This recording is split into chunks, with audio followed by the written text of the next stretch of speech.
this was also during the time when sponsors weren't really involved in the sport to a great extent. And so they didn't have curbs on the drivers. They didn't tell the driver what to say or how to say it or when to say it. That came later. And that has had as much to do with the calming down of NASCAR as any other single thing. Son, we have you under contract right now, and we want you to behave yourself. Now, they don't say that, but it's in the contract. It's just as well as they did say it. It's in the contract. And so all of a sudden, you see Tony Stewart going from just a wild man to somebody that you'd live almost next door to. You even see Kurt and Kyle Busch settling down some. These contracts are very onerous that the drivers have. Because, frankly, there's a lot of sponsors, they don't care about anything about what's going on except what happens on Tuesday at the Joyce Julius report that comes out of Chicago. What is that? That tells them how much play they got on television the past weekend at the NASCAR race. And of course, if you're not up front, you don't make the Joyce Julius report unless you're running 60 or 59 or 43rd and flip all the way down the backstretch, then you'll make it then. You probably won't have enough sheet metal left on your car to be much of a flying billboard, but that's what they're looking at. They're looking at all that. What about the driver in it? Make him behave. Make him straighten himself out. There's where the problem lies. Now, obviously, we've got sponsors that are really, really tough on the drivers, and we got sponsors that just kind of, let boys be boys. And Lowe's is a great sponsor on that. Of course, they got Jimmy Johnson, who never says the wrong thing, and is an example to all youth in the world. And there's nothing wrong with Jimmy Johnson. He's a great champion. The problem is Jimmy Johnson doesn't have a rivalry. He doesn't have a foil. That's what he needs. Okay, Walt Disney told John Lasseter, who's today's Walt Disney, guy that did all the Pixar stuff, Cars 1, Cars 2, hopefully a new Cars coming up. He said, John, he says, if you don't have a villain in the first 90 seconds of a cartoon, you've lost the kids. Same thing with racing. You've got to have a villain. Nobody wants to have a villain, and nobody wants to sponsor a villain. There lies the problem. Also the problem of rivalries beginning when you're rubbing fenders. And we still have the problem of the what I call the dreaded arrow push. NASCAR, you'll not hear them talk about it, but they're working hard behind the scenes to try to get rid of it. And that is when the lead car takes off. Nobody can catch him. He is gone. Happened at the All-Star race at Charlotte. Boom. Jamie McMurray took off and he's long gone. Okay? It really, really happens more on the intermediate tracks than anywhere else. Are we any closer to solving it? Yeah, I think we are, but we have not solved that problem yet. And if the leaders don't pass back and forth, you don't have the rivalries, because that's where the rubbing comes. And that's where, he hit me and I hit him. Now, fortunately, we've had some good end of the races where the last 20 laps the caution comes out and the guys have to run and get fairly close to each other and produces drama. Drama is everything. Without that drama, you're going to have empty seats. You're going to have lower TV ratings. So we need to get back to the drama. Now, I think NASCAR is doing everything it can to get that drama back. Is NASCAR Town doing everything to get that drama back? No. Okay? They still got too much of a lid on those drivers. When Robin Pemberton uttered those famous words, "Boys, have at it," I think NASCAR was okay with it. It was NASCAR Town that throttle these guys back. NASCAR town, let them loose, man. We got to get it back to where it was, okay? We didn't have that back when we had Cale Yarborough, Bobby Allison, Junior Johnson, Charlie Glassback, Buddy Baker running wild around these big tracks. Let them loose. That's what we got to do. That'll get it back to where we're going. Now, in the meantime, it has improved significantly thanks to a number of wonderful changes NASCAR's made. And I got to give Brian France credit for this. Particularly the chase format where you got to win. Winning is everything. And I've heard nobody say this year, gee, I finished third, I had a great points race. I've moved up to fourth in the points.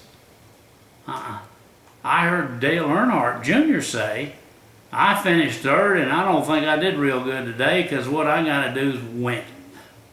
Okay? And that's more power to him. That's where we got to go. So my hat's off to Brian for putting that rule in. That was a very, very strong move and a bold move on the part of him and NASCAR. Also, the emphasis on that chase being win-oriented has made it really liven the races up. Because you don't have people just sitting back there trying to run third or fourth, They're trying to win races, and that's really important, and that's a good thing. So there's a lot of good things going on. We just got to reach out there and get there. Remember, every sport that becomes a great national sport has to go through a 10 to 14 year power curve, okay? And it doesn't ever last longer than that, and if it's shorter than that, you don't make it. NASCAR's power curve went about 14 years. And then they all plateau off. Every sport does. The PGA plateaued off in the late 50s, 60s. After a sensational run by superstars, Arnold Palmer, Gary Player, Jack Nicklaus. Major League Baseball plateaued off after getting a huge J-toe rocket start with Babe Ruth and Lou Gehrig back in the 20s. NFL, boy, Joe Namath blew them wide apart when he took on the whole NFL. And you had Johnny Unitas before that. It really went. And the NFL's done a better job of sustaining their growth than anybody else. So it does flatten out. The NHL, National Hockey League, one of the great sports of all time, they went a tremendous growth curve, and then they went up the plateau, and then they went down. So we're in that plateau now. That's what we got to understand. And are we going to stay there, or are we going to go down? Now, the thing that moves it is personality. Personalities move sport up again. Great personalities, like I said before. It was Ali Frazier that moved boxing back up. It was Joe Namath that got the NFL back going again. After Palmer Player Nicklaus left and fizzled out, faded out, it was Tiger Woods that finally came back after a long period of time where the PGA just was kind of flat. So what's it going to take now? It's going to take a new superstar in NASCAR. Somebody that's going to come in and ruffle Jimmy Johnson's duster. He's a guy that's going to say, I don't care who Kyle Larson is, get out of my way because I'm going to run right through you.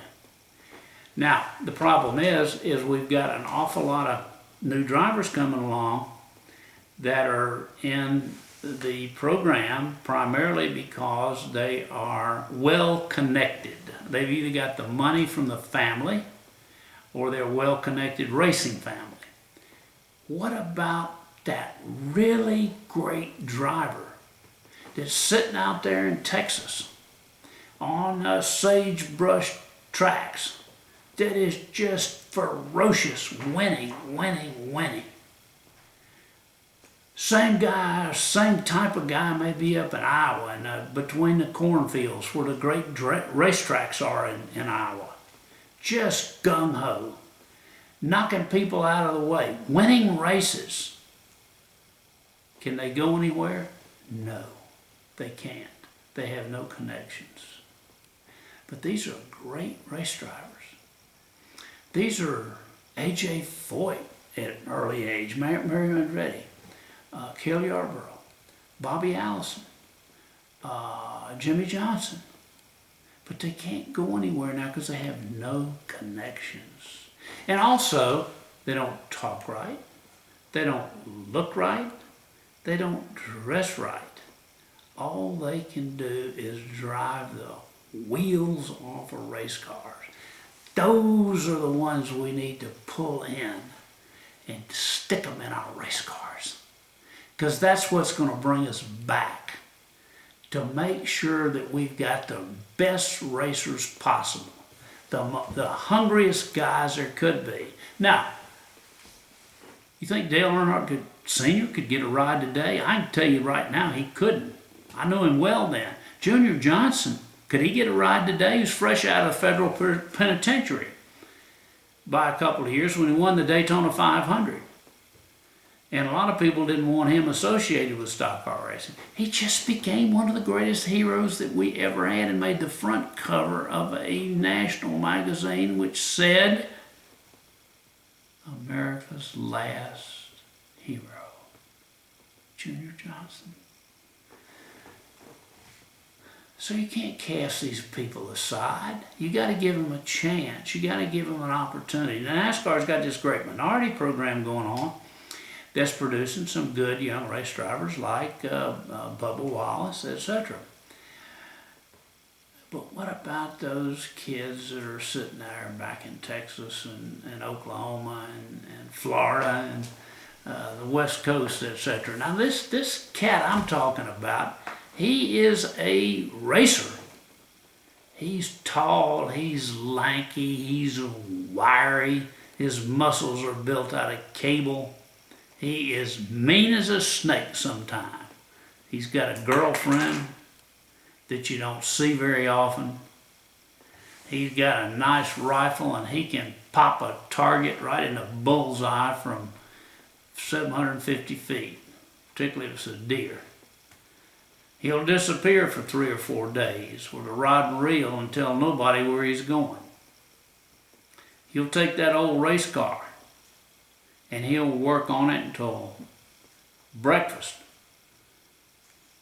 Boiling hot coffee, some scrambled eggs, a few pieces of toast, some bacon. We'll walk out there and go right back to work on that car. Then drag that car 450 miles across the state of Texas or Iowa or wherever it is to another dirt track and win it and dare anybody to get in his way. That's what we're looking for. And if you know one, send him to us. We gotta have him. That's what's gonna change this whole deal, is the next one.